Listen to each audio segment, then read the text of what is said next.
On est dans une ancienne usine désaffectée. C'est l'ouverture de la saison, mais c'est aussi l'inauguration des lieux. On a travaillé d'arrache-pied avec une dizaine de bénévoles là, pendant 15 jours.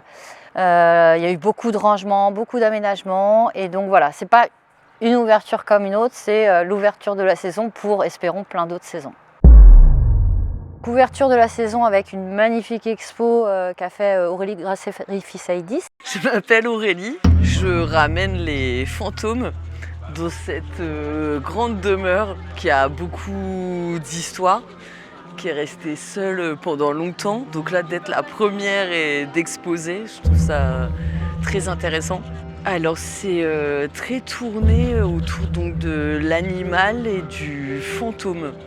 Voilà, donc animal et fantôme, aussi des petites anecdotes de famille, mais qui s'ouvrent en fait à beaucoup plus, c'est quelque chose de commun qui peut un peu toucher tout le monde. Et à la Toul qui est en train de jouer actuellement. Le public est au rendez-vous, c'est plutôt chouette. L'année, elle se compose de 6 événements. L'avant-dernier sera consacré à l'histoire du lieu. On va faire une petite conférence sur l'histoire du lieu.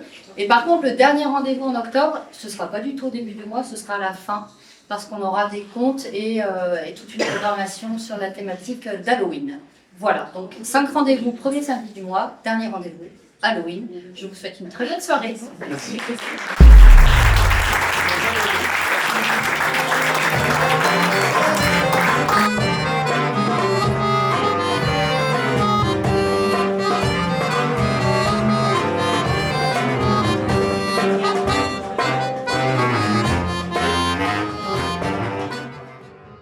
Alors les jardins de Babelogne, à côté de Babelogne.